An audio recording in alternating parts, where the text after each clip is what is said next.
जय हिंद सभी को। 7th क्लास में आप सभी लोगों का स्वागत है। मैं अमरजीत सर। बच्चों, इस वीडियो के अंदर मैं चैप्टर नंबर 1 इंग्लिश का जो हमने चैप्टर नंबर 1 पढ़ा था, पिछली वीडियो के अंदर मैंने आपको स्टोरी बताई थी। इस वीडियो के अंदर मैं आप लोगों को बताने वाला हूँ कि इस चैप्टर में जो इंपॉर्टेंट क्वेश्चंस थे वो कौन कौन से हैं। और मतलब यहाँ पर बहुत सारे बच्चों की डिमांड ये थी कि सर क्वेश्चन आंसर भी करवा दो, तो इसी वजह से मैं ये पार्ट लेकर आया हूँ। और याद रखना आप लोग कि जब चैप्टर की स्टोरी बता दूंगा फिर उसके बाद क्वेश्चन आंसर बताऊंगा तो आप लोग उसको अच्छे से समझ लोगे। ये डिमांड के ऊपर मैं बना रहा हूँ और इसी तरीके से मैं आने वाले सारे चैप्टर्स के क्वेश्चन आंसर भी करवा दूंगा साथ साथ। देखो और इस वीडियो के एंड में आप मुझे ज़रूर बता देना सारी मतलब जब आप वीडियो पूरा देख लोगे तो मुझे ज़रूर अपना कमेंट देना कि हाँ वीडियो कैसी लगी, और जो भी आपके डाउट हो वो कमेंट में ज़रूर पूछ लेना, ठीक है। और बताना कि वीडियो कैसी लगी, पढ़ाने का तरीका कैसा लगा, और सारी चीज़ें बताना आप लोग, ठीक है। तो देखते हैं भाई इस चैप्टर के अंदर जो हमारे क्वेश्चन आंसर हैं वो कैसे हैं, और इनकी हिंदी बता दूंगा मैं आप लोगों को बहुत अच्छे तरीके से, जिससे कि पूरा चैप्टर समझ में आ जाएगा। और इससे पहले वाली वीडियो के अंदर मैंने चैप्टर नंबर 1 जो था माय फर्स्ट स्टेप, उसका मैंने सारा स्टोरी बता दिया था।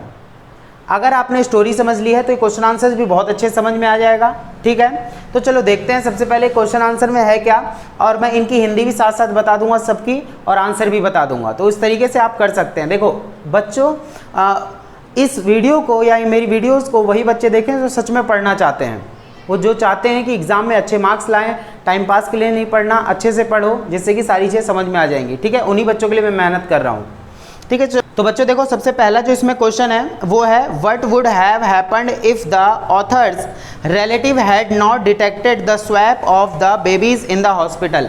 यानी कि जो क्वेश्चन पूछ रहा है आपसे, सबसे पहला जो क्वेश्चन पूछ रहा है उसका मतलब है यदि लेखक के रिश्तेदार ने अस्पताल में बच्चों के बदल जाने को ताड़ ना लिया होता तो क्या होता, यानी कि देखा नहीं होता तो क्या होता। यानी कि जो बर्थ साइन था, अगर सुनील गावस्कर जी के कान पे इन्होंने देखा नहीं होता, जो इनके अंकल का नाम क्या था, नारायण मासूरेकर, अगर ये आए थे हॉस्पिटल में उन्होंने ये चीज़ नहीं देखी होती तो क्या होता, सोचो जरा। तो पहले इसको जान लेते हैं भाई आंसर क्या है इसका। The author would never have become a cricketer nor would be ever have written that book. यानी कि लेखक कभी भी क्रिकेटर ना बन पाता और ना ही इस पुस्तक को पढ़ पाते और ना ही लिख पाते। और उसके बाद बोला गया he would be leading be obscure life of a fisherman somewhere on the west coast. यानी कि वह पश्चिमी तट पर कहीं एक गुमनाम मछुआरे की ज़िंदगी जी रहे होते। तो सिंपल सी बात है कि भाई सुनील गावस्कर अगर पहचान में नहीं आए होते तो वो आज मछुआरे की ज़िंदगी जी रहे होते। जिन बच्चों ने पहला वाला पार्ट नहीं देखा है वो ज़रूर जाकर देख लेना, उससे पूरी स्टोरी समझ लेना, फिर यहाँ पे क्वेश्चन आंसर पर आना, तब और अच्छे से समझ में आएगा। क्लियर है सबको, ठीक है। देखो इसी तरीके से हम पढ़ते रहेंगे यहाँ पे कि जैसे पहले हमने स्टोरी समझ ली फिर क्वेश्चन आंसर समझ लेंगे तो पूरा चैप्टर क्लियर हो जाएगा, कहीं और जाने की जरूरत ही नहीं है, सारी चीज़ यहीं मिल जाएंगी, ठीक है। तो अच्छे से पढ़ते रहो। चलो देखते हैं भाई दूसरा क्वेश्चन क्या है। तो दूसरा क्वेश्चन है हमारा who visited the author in the hospital eight the time of his birth and what abnormality of the child did he detected. यानी कि क्या बोला गया, क्वेश्चन का क्या मतलब है कि लेखक के पैदा होने पर अस्पताल में उसे देखने के लिए कौन आया था। तो जरा बताओ कौन आया था। मैंने आपको पहले बता दिया था, नारायण मासूरेकर जी आए थे, उनके अंकल आए थे। और बच्चे किस असामान्यता को उसने ढूंढ निकाला था। यानी कि अब यहाँ पे क्या है कि किस तरीके से बच्चों को उन्होंने ढूंढ निकाला था। तो चलो देखते हैं आंसर क्या है। तो द ऑथर मैटरनल अंकल, यानी कि द ऑथर्स मैटरनल अंकल, तो maternal uncle mister Narayan Masurekar visited him in the hospital at his birth. He detected that the child had a small hole in the upper part of the neck left ear lobe. यानी कि इसकी हिंदी क्या होगी, जरा ध्यान समझ लेना। उसके जन्म पर लेखक के मामा नारायण मासूरेकर, सॉरी मैंने चाचा बोल दिया था, मामा है नारायण मासूरेकर, उसे देखने अस्पताल में आए थे, ठीक है। नारायण मासूरेकर जी आए अस्पताल में उनको देखने के लिए। हाँ, उसके बाद क्या हुआ, उसने पता लगाया कि बच्चे के बाएं कान के ऊपरी हिस्से में एक छोटा सा छेद है। तो ये बर्थ साइन था, नारायण मासूरेकर सुनील गावस्कर जी के कान के ऊपर छोटा छेद था, तो ये साइन बर्थ साइन हो गया, जिससे कि अंकल ने उनको पहचानने में बहुत ज़्यादा आसानी हो गई। ठीक है, सबको क्लियर हो गया? 2 क्वेश्चन बता दिए मैंने आपको और इनकी हिंदी बता दी है। जिसको नहीं समझ में आता है एक बार पीछे वीडियो को रिवाइंड करके एक बार दोबारा से देख लें। यहाँ पर तीसरा क्वेश्चन है, how did the babies got changed in the hospital and when did this lapse come to night. यानी कि इस क्वेश्चन के अंदर क्या बोल रहा है कि बच्चों को, मतलब बच्चे कैसे चेंज हो गए थे। ठीक है, मैं इसका हिंदी बता रहा हूँ आप लोग को। बच्चे अस्पताल में किस प्रकार अदल बदल गए थे और इस चूक का पता कब चला, यानी कि कैसे पता चला या कब पता चला कि बच्चे बदले जा चुके हैं। तो सिंपल सा मैंने स्टोरी में बताया था, नारायण मासूरेकर आए थे, ठीक है, और उन्होंने देखा, खोजबीन चालू हो गई और बच्चे जो है नहलाते समय चेंज हो गए थे। मैंने आप लोग को पहले बता दिया था, पहले वाली वीडियो देख लेना जरूर। ठीक है, तो इसका आंसर देखो क्या है कि the babies got exchange possibly at the time of given birth to the babies in the hospital. यानी कि अस्पताल में संभवतः बच्चों के स्नान कराने के समय बच्चों की अदला बदली हो गई थी। ठीक है, बच्चे कब बदले गए थे? नहलाते समय। ठीक है, इस चूक का पता लेखक के मामा ने लगा लिया। मामा का नाम क्या था? नारायण मासूरेकर। ठीक है, चलो आगे देखो। तो उसके बाद क्या बोला है, दिस लैप्स वाज, यानी चूक, लैप्स मतलब चूक। तो this lapse was detected by the author's maternal uncle, यानी कि वो जो है किसने पहचान लिया उसको? उनके अंकल ने। He found that the distinguished birth mark of a hole in the next ear lobe of the child was not there now. यानी कि उसने पाया कि जन्म के समय पर विशिष्ट चिन्ह, यानी कि जो ये लोब था, छेद था कान के ऊपर, जिसमें बच्चे के बाएं कान के ऊपर एक छोटा सा छेद था, अब नहीं है। उन्होंने देखा कि भाई जो ये कान के ऊपर छोटा छेद था अब वो है ही नहीं। तो इसका सिंपल सा क्या मतलब था? बच्चे चेंज हो चुके हैं। तो समझ में आ गया सबको? चलो ठीक है, तीसरा क्वेश्चन भी हो गया हमारा। चौथा क्वेश्चन है, जरा ध्यान से सुनना, कि how was the author relocated to his parent. यानी कि लेखक को अपने माता पिता के पास किस प्रकार पहुंचाया गया। तो जरा ध्यान से समझना कि लेखक को अपने माता पिता के पास किस प्रकार से, रीलोकेटेड मतलब दोबारा से कैसे खोजा गया उनको। तो देखो, a search for the baby with a hole in the left ear was made in the hospital. यानी कि अस्पताल में उस बच्चे की खोज शुरू हुई जिसके बाएं कान के ऊपरी भाग में छोटा सा छेद था। तो ये चीज़ मतलब सबको पता चल गई कि भाई इनके कान के ऊपरी हिस्से में छोटा छेद है, तो सब लोग ढूंढने लग गए। ठीक है, लेखक को मजे से एक मछुआरिन के बगल में सोते हुए पाया गया। यानी कि बड़े खुश थे ये, मछुआरिन के बगल में सो रहे थे। कौन? सुनील गावस्कर जी। ठीक है, और जिसने उसी अस्पताल में एक बच्चे को जन्म दिया था। सेम अस्पताल में ही एक मछुआरिन ने अपने बच्चे को जन्म दिया हुआ था, तो ये भी मिल गए वहीं पे। ठीक है, तो जो मछुआरिन का बच्चा था वो सुनील गावस्कर जी की जगह पे आ गया और सुनील गावस्कर जी वहाँ पे मछुआरिन के पास पहुँच गए थे। तो कैसे पहुँचे थे सबको पता चल गया, नहलाते वक्त पहुँचे थे। ठीक है, देखो अब क्या है, इसके बाद कौन सा क्वेश्चन है भाई इसमें। ठीक है, तो एक लाइन जरा मैं पढ़ दूँ, इसी में बच गई है। The author was discovered to be sleeping blissfully beside a fisher woman who had also given birth to a child in the hospital। उसी सेम हॉस्पिटल में जिसने बच्चे को जन्म दिया था, वहीं पे सुनील गावस्कर जी पहुंच गए और वहीं पे लेट के बिल्कुल खुश थे। ठीक है, चलो आगे देखते हैं भाई हमारे कौन से क्वेश्चन हो गए। ये क्वेश्चन हो गया, ये हो गया, और 4 क्वेश्चन हो गए। 5वां क्वेश्चन देखो बच्चों, how did Gavaskar mother behave after her nose started bleeding, what was it effect on Gavaskar. मतलब जो मैंने आप लोग को कहानी बताया था कि जब ये टेनिस बॉल खेल रहे थे अपने मम्मी के साथ, तो इन्होंने जोर से बॉल हिट करी थी। अब जब जोर से बॉल हिट करी थी इन्होंने, तो वो बॉल जाकर इनकी मम्मी के नाक पर लगी थी, बहुत ज़्यादा ब्लीडिंग होने लगी थी। वही वाला क्वेश्चन है। ठीक है, तो चलो देखो यहाँ पे क्या है कि नाक से खून बहना, पहले क्वेश्चन बता देता हूँ हिंदी में। नाक से खून बहना शुरू होने पर गावस्कर की माँ का व्यवहार किस प्रकार का था और गावस्कर पर इसका क्या प्रभाव पड़ा। तो सिंपल सी बात है, जरा ध्यान से सुनना। Gavaskar's mother put up a brave face even after getting her nose hurt. यानी कि काफ़ी अजीब सा फेस बना लिया उन्होंने, यानी कि नाक चोटिल हो जाने पर भी गावस्कर की माँ ने जो है बहादुरी का परिचय दिया। यानी कि एक तरीके से बोल सकते हैं कि वो बहादुर बनी रही, ये नहीं कि रोने लग गई ऐसा कुछ हुआ, नहीं, वरना अगर ये मतलब खुद एक तरीके से रोने लग जाती है, कुछ ऐसा हो जाता, डांट देती सुनील गावस्कर तो डिमोटिवेट हो जाते वो, तो इसीलिए उनको डांटा नहीं। उन्होंने जो है मुंह धोया और खून बहना थम जाने पर फिर से खेलना शुरू कर दिया। उसके पश्चात गावस्कर ने कभी भी आक्रामक शॉट नहीं खेला, यानी कि तेज से कभी भी हिट नहीं किया। वह आगे बढ़कर रक्षात्मक रूप से खेल खेले, यानी कि आगे चलकर उन्होंने अच्छे से खेल खेला। तो चलो इसकी इंग्लिश देख लेते हैं। She washed her face and continued played after the bleeding, यानी खून रुकने के बाद उन्होंने खेलना शुरू कर दिया। Stopped, Gavaskar did not play any attacking shot, यानी दोबारा से उन्होंने कभी इतना खतरनाक शॉट नहीं मारा। ही प्लेड फॉरवर्ड डिफेंस, यानी कि एक रक्षात्मक खेल ही उन्होंने खेला था।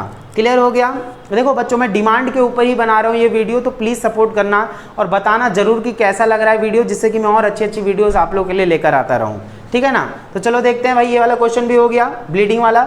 और चलो ठीक है, तो सबसे जो मेन क्वेश्चन बोला जाता है इस चैप्टर का, जो मैंने उस दिन भी आप लोग को बताया था पिछले वाली वीडियो के अंदर, देखो तो how did Gavaskar had cricket in his blood, यानी कि देखो क्या है इसका मतलब, गावस्कर की रगों में क्रिकेट का खून किस प्रकार था, यानी कि देखो कैसे। अब भाई शुरू से जिसकी फैमिली क्रिकेटर रही होगी तो सिंपल सी बात है, गावस्कर जी भी जो हैं क्या बनेंगे, क्रिकेटर ही बनेंगे, तो खून इसी वजह से इनके जो है रगों में आया।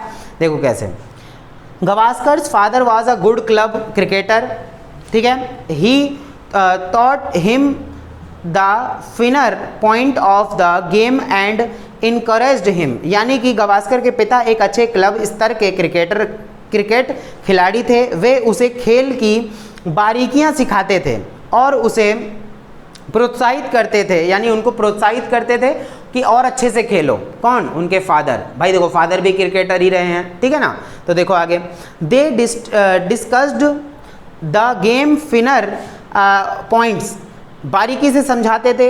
हिज अंकल माधव मंत्री हैड ऑल्सो, ध्यान सुनना, had also represented India in 4 test matches, यानी कि वे खेल की बारीकियों पर भी चर्चा करते थे। और उनके मामा माधव मंत्री, मामा का नाम क्या था मैंने बताया था आप लोग को, माधव मंत्री। तो मामा माधव मंत्री 4 टेस्ट मैच में भारत का प्रतिनिधित्व कर चुके थे। भाई मामा भी इनके क्रिकेटर, तो इसी वजह से खून जो है इनकी रगों में जो है दौड़ा और क्रिकेटर के तरीके से मतलब एक तरीके से क्रिकेटर बन गए, ठीक है। तो ये चीज़ थी। नेक्स्ट क्वेश्चन है आपका 7वां क्वेश्चन है कि why does Sunil Gavaskar give credit to his uncle Madhav Mantri for his success in life a cricketer.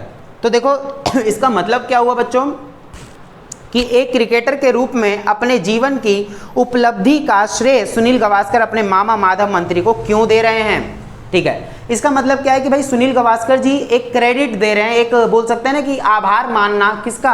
अपने मामा का, कि भाई आज जो मैं क्रिकेटर बना हूं अपने मामा की वजह से। तो देखो क्या है, इन्होंने क्या बताया है, देखो his uncle who had played for India in test matches was an inspiration for Gavaskar. He was a living legend up to uplift Gavaskar's spirit to work hard to win India colored plovers for himself. यानी कि इसका क्या मतलब हुआ, जरा ध्यान समझना कि उनके मामा जो भारत की ओर से टेस्ट मैच खेले थे गावस्कर के लिए प्रेरणा थे।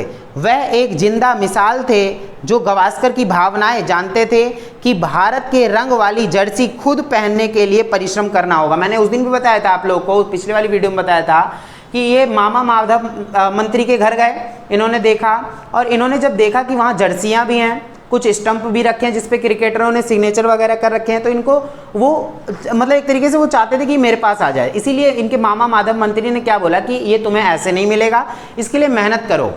तो अगर ये मामा माधव मंत्री ने उनके ये बात नहीं बोली होती तो वो चीज़ उनको ऐसी मिल जाती और ये थोड़े लापरवाह भी हो जाते। लेकिन इसी वजह से इन्होंने क्या करा कि उस चीज़ को जीतने की कोशिश करी, समझ में आ गई बात, मेहनत करी उसके लिए, तो आगे बढ़े ये, ठीक है ना। ऐसी आप लोग को भी मेहनत करनी है, आगे बढ़ना है अपनी लाइफ में, सबसे ज़्यादा अच्छे मार्क्स लेकर आने हैं, ठीक है। तो वही बच्चे इन वीडियोस को देखें जो सच में पढ़ना चाहते हो, जो सच में कुछ करना चाहते हो और अच्छे मार्क्स लाना चाहते हो अपने एग्ज़ाम के अंदर, क्योंकि ठीक है 12th एक ही बार होगी, ठीक है, और अच्छे से पढ़ाई कर लो और तरीके से आगे बढ़ते रहो। तो चलो देखते हैं भाई आगे क्या है। तो he taught him that there was no shortcut to success. इन्होंने सच में कहा है, ये बात रियल लाइफ में हमारे वो होती है कि मतलब एक तरीके से कि शॉर्टकट नहीं है कोई भी सक्सेस का। अगर आप सक्सेस पाना चाहते हो, शॉर्टकट ढूंढ रहे हो, तो ऐसा कुछ भी नहीं है। समझ में आई बात? हार्डवर्क तो करना पड़ जाएगा। देखो तो उसने सिखाया कि सफलता का कोई छोटा रास्ता नहीं है। उसकी सफलता में उसने सचमुच एक उत्प्रेरक का कार्य किया, यानी कि he really worked as a catalyst in his success, यानी कि उनकी सक्सेस में सबसे ज़्यादा मेहनत उनके मामा माधव मंत्री ने करी थी। क्लियर हो गया? उनके पिता का भी जो है उनके सक्सेस में हाथ था, मदर का भी हाथ था, तो ये सारी चीज़ें हैं।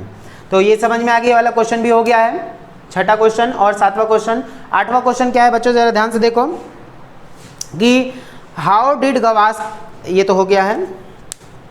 आठवां question, what did he dare to ask his uncle one day, what reply did his uncle give. यानी कि देखो क्या हुआ कि एक दिन उसने अपने देखो बुक में ऐसे लिख रखा है तो इस वजह से पढ़ाना पड़ रहा है कि एक दिन उन्होंने अपने मामा से क्या बात पूछने की हिम्मत करी थी। डेयर मतलब हिम्मत की, और उनके मामा ने उन्हें क्या जवाब दिया था। तो क्या जवाब दिया देखो जरा, he once dare to ask if he could have one of pullovers honoured by his uncle. यानी कि क्या हुआ, अपने मामा की जर्सियों में से उसे एक जर्सी मिल जाएगी क्या। मतलब उन्होंने सुनील गावस्कर जी ने पूछा क्या मामा मुझे एक जर्सी मिल जाएगी, तो उनके मामा ने, सेम वही क्वेश्चन है वैसी है लेकिन थोड़ा सा बता दिया चेंज इसमें, तो उन्होंने ये हिम्मत जुटाई कि मैं अपने मामा से ये जो है जर्सी मांग लूँ। लेकिन उनके मामा ने क्या बात बोल दी सीधी कि नहीं, ये जर्सी तुम्हें नहीं मिल सकती, इसके लिए तुम क्या करो, खास मेहनत करो, जब भी अपनी लाइफ में आगे बढ़ोगे। अगर ये बात नहीं बोली होती उनके मामा ने तो आज ये क्रिकेटर नहीं भी होते। ठीक है, तो ये चीज़ हो गया। नौवां क्वेश्चन है व्हाट वाज, देखो बच्चों ये क्वेश्चन मैंने इसलिए लिख दिया ताकि आप लोग के सामने रहे और अच्छे तरीके से इसको समझ जाओ। एक बार देख लेना, सारे क्वेश्चंस हैं आप लोग के सामने, इस चैप्टर के यही सारे जो है मेन क्वेश्चन हैं, और इसको समझ जाओगे तो इजीली पेपर एग्जाम में लिख दोगे। क्लियर हो गया? ठीक है, सपोर्ट जरूर करना साइमन क्लास को, अभी बहुत आगे जाना है हम लोग को, टेंशन नहीं लेना है। बच्चे बच्चे कमेंट कर रहे हैं कि सर हमारा सिलेबस हो जाएगा, आप जल्दी वीडियोज़ अपलोड करो। तो बच्चों वीडियो बनाने में थोड़ा टाइम लगता है, ठीक है, तो जल्दबाजी मत करो, थोड़ा टाइम लगेगा, लेकिन हाँ इतना वादा करता हूँ कि सारा सिलेबस कंप्लीट करवा दूंगा, कोई टेंशन की बात ही नहीं होगी। हिस्ट्री, पॉलिटिकल, इंग्लिश, हिंदी, चारों सब्जेक्ट के सारा चैप्टर करवा दूंगा, बस टेंशन नहीं लेना, सारा हो जाएगा। ठीक है, बोला ना कि जब शुरुआत करिए तो एंड तक जरूर ले जाऊंगा, बीच राह में किसी को एक तरीके से छोड़ना नहीं है। ठीक है, तो चलो देखते हैं भाई। नौवां क्वेश्चन क्या है बच्चों, देखो what was up for a prize in the matches that Gavaskar played in childhood. मैंने आप लोग को चाइल्डहुड डेज, मैंने आप लोग को उस दिन भी बताया था कि सुनील गावस्कर जी ने अपने दोस्तों के साथ मैच खेला था। ठीक है, तो जरा देखते हैं इसका मतलब क्या है कि बाकी के लड़कों ने गावस्कर के अजीबोगरीब व्यवहार से निपटने का क्या हल निकाला। भाई बताओ जरा क्या अजीबोगरीब व्यवहार था इनका, सुनील गावस्कर जी का। मैंने उस वीडियो के अंदर, पहले वाली वीडियो के अंदर बताया था स्टोरी में कि भाई जब सुनील गावस्कर जी क्या करते थे, जब आउट हो जाते थे तो ये अपना स्टंप, बैट वगैरह सारा लेकर चले जाया करते। तो ये भाई अजीबोगरीब व्यवहार है, सिंपल सी बात है। तो इसके लिए क्या इन्होंने उपाय निकाला इनके दोस्तों ने, देखो the other boys devised play to appeal in a circus at a particular ball. यानी कि यहाँ पे क्या हुआ, किसी विशेष गेंद पर बाकी लोगों ने एक साथ सात स्वर में अपील करने की योजना बनाई। मैंने आप लोग को उस दिन भी बताया था कि सारे दोस्तों ने ये चीज़ सोचा कि भाई एक दो बोलेगा तो कोई फायदा नहीं होगा, यानी कि सभी मिलकर बोलो।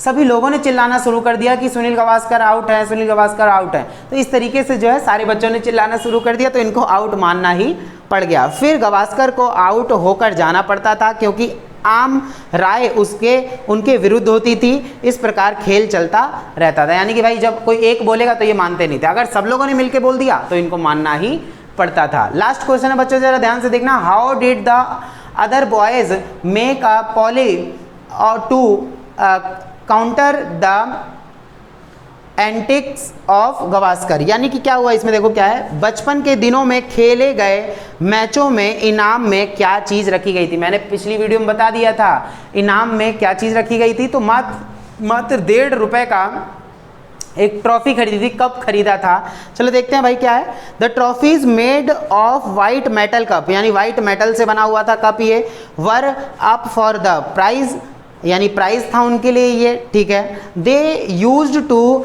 Collect money to purchase them, मतलब वो लोग क्या करते थे, सारे दोस्त मिला के पैसा इकट्ठा करते थे और उसको ट्रॉफी को जो है उनके लिए भाई ट्रॉफी थी वो खरीदते थे। They could buy them for a small sum of ₹1.50, यानी कि 1.5 रुपये का खरीदते थे, but they created demurs interest, यानी कि बहुत ही ज़्यादा ज़बरदस्त रुचि पैदा होती थी उनमें और इस खेल को खेलने के लिए। क्लियर हो गया सबको? तो मैंने सारे क्वेश्चन आंसर पढ़ा दिए इस चैप्टर के, आपकी डिमांड के ऊपर पढ़ाया बच्चों। मैंने पहले ही बोला था अगर जिस भी बच्चे को कुछ भी दिक्कत होती है तो मैं उसके लिए तुरंत सॉल्यूशन लेकर आऊँगा। आपको पॉलिटिकल, हिस्ट्री, हिंदी, इंग्लिश, अगर CBSE वाले बच्चे हैं, NIOS वाले बच्चे हैं, साइमन क्लास हमेशा आप लोग के साथ है, एंड तक जरूर जाएंगे आप लोग के साथ, सारा सिलेबस करवाऊँगा, पहले ही बोल दिया था मैंने, ठीक है। तो मेहनत तो बहुत ज़्यादा करनी पड़ेगी, साथ में आप लोग को भी मेहनत करनी है। चलो फिर साथ में देखते हैं कौन कितना आगे निकलता है, ठीक है ना। जो भी डाउट हो तुरंत पूछा करो, तुरंत कमेंट में जो है, और व्हाट्सअप नंबर तो है ही, आप लोग व्हाट्सअप पे भी जुड़ जाओ। और मैं कोई व्हाट्सअप पे नोट्स नहीं देने वाला, या इस तरीके से आप लोग को वीडियो के एंड में नोट्स मिल जाएंगे, कोई पैसे में नोट्स नहीं बांट रहा मैं यहाँ पे, ठीक है। तो सिंपल सी बात है, इतनी सारी वीडियोस अपलोड कर दी, आप लोग को पता चल गया होगा। कोई मैं यहाँ पे क्या नाम है कि पैसे में नोट्स मिल रहे हैं, ये हो रहा वो हो रहा, इस पे आ जाओ, ये ग्रुप में ज्वाइन हो जाओ, ऐसा कुछ भी नहीं है। वीडियो के एंड में चुपचाप से जाना, देख लेना, सारे नोट्स मिल जाएंगे और पढ़ाई तरीके से शुरू कर दो। मैं यहाँ पढ़ाने आया हूँ सिर्फ, समझ में आई बात, धोखाधड़ी करने नहीं आया हूँ। तो तरीके से पढ़ना है सबको और बस आगे बढ़ते रहना है, ठीक है। तो बस मेहनत करो, आगे बढ़ते जाओ। साइमन क्लास आप लोग के साथ है, बस आप लोग अपना साथ जरूर देना, सब्सक्राइब करो चैनल को, लाइक करो, वीडियोस को शेयर करो दोस्तों के साथ, ठीक है। सपोर्ट कर दो भाई, मज़ा आ जाए जिससे कि, और बस इसी तरीके से पढ़ाता रहूँगा मस्त तरीके से, ठीक है। चलो ठीक है, वीडियो थोड़ी सी लंबी हो गई है, लेकिन ना टेंशन नहीं लेना है, आने वाली वीडियोस थोड़ी थोड़ी छोटी करेंगे और देखेंगे और क्वेश्चंस भी अच्छे अच्छे करवाऊँगा, ठीक है। धन्यवाद।